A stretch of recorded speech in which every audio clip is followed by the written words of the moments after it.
Okay, kids, this is a real short video here. I just wanted to show this. I know during the trig units I've been sort of saying things like, oh, you should just use some logic or figure out what the angle is given the reference angle in different quadrants. But you know what? Sometimes it is just nice to lay it all out. And even I was struggling, I noticed in my last video for Pre-Calc 12, I was struggling to really explain my thinking, and I thought it would be useful for you and for me to just lay it all out to make it very obvious. So this is basically it. I don't have a lot to say about this. What I've done is all the reference angles are in red. Positive angles would go in quadrants 1, 2, 3, 4. Positive angles are always in blue. So are the negative angles. So in quadrant 1, if you want to know the actual standard position angle, all you have to do is take the reference angle. I'm going to explain this in just a sec, but I'm just going to ignore it for now. In quadrant 2, we go all the way up to 180, and then we back up in the other direction by the reference angle. So if you're going to, whoopsie doodle, if you're going to work out the angle, you go in the positive direction by 180 and you change direction, so you subtract the reference angle. Here you go all the way to 180 and you continue along in the same direction, so you add the two together. When you do 360, you go all the way to 360, but then you change direction and you back up by the reference angle, which is why you subtract it. When you do negative angles, you're doing something similar. In quadrant 4, you're going in the negative direction here, and then you're backing up and you're going in the positive direction by the reference angle. So the negative rotation of negative 360 is there, and the positive rotation of the reference angle. So it looks like negative 360 plus the reference angle. Now you'll notice this is exactly the negative version of what I had down here, which is sort of what I was saying in the last video, but you can also think of it as just negative 360 plus theta reference. Or you can think of it as do the same calculation but put a negative sign in front. And then something very similar goes with all the other ones. So for the quadrant 2 angle, we're going negative 180, and then we go a little more negative because we're going in the clockwise direction. So we go negative 180 minus the reference angle, or plus the negative reference angle, however you want to look at it, and then so on and so on. Okay, so this is negative 180, but then we're going in the positive direction, so we're going negative 180, adding the reference angle.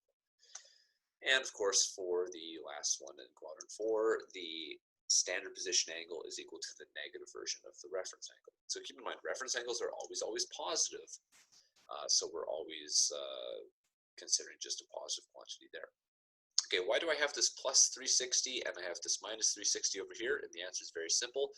You can always add a full rotation to everything we talk about. So let's say you want to figure out the standard position angle for quadrant 1, which is a positive quantity. You can always add a full rotation to come all the way around. So you can add 360 and k, of course k belongs to the integers. And here, same thing, you can always add a full 360 rotation around and it's not going to change anything. Okay, so for all the positives, you can always add them, add 360 as many times as you want. So in quadrant 4, for example, this could have also turned into, let's just make a little less horrible version of blue, this could have also turned into 720 degrees minus the reference angle, or 1080 degrees minus the reference angle. Those would also work. So this is how you can figure out weirder angles outside your domain. If you have some domain like solve for all the angles between 0 and 1080 degrees. Same thing over on the negative side. We can always keep going in the negative direction by adding another full rotation, which is actually subtracting 360 degrees. We can subtract 360 degrees as many times as we like. So in one of our last examples, I think I was having to find angles all the way down to negative 2 pi. So I knew that was a quadrant 1 angle. What I could have done is I could have done negative 2 pi plus the reference angle, and I could have subtracted another 2 pi if I liked. That would have worked. So that's actually one of the ways that I think I ended up with, no, never mind. I don't think I actually needed to do that, but I could have if I wanted to. No, actually, never mind. I'm sorry. I'm rambling. But yeah, this is what I came up with. And if you actually watch the last video, you'll notice we came up with what was it, negative 6 point something something something like that, negative 6.05 or something. I forget what it was. Anyway, if you saw the last video and you're kind of wondering how I actually arrived at that, I used this formula here. And I think the way I said it in the video, I believe I said it like this, which is equivalent.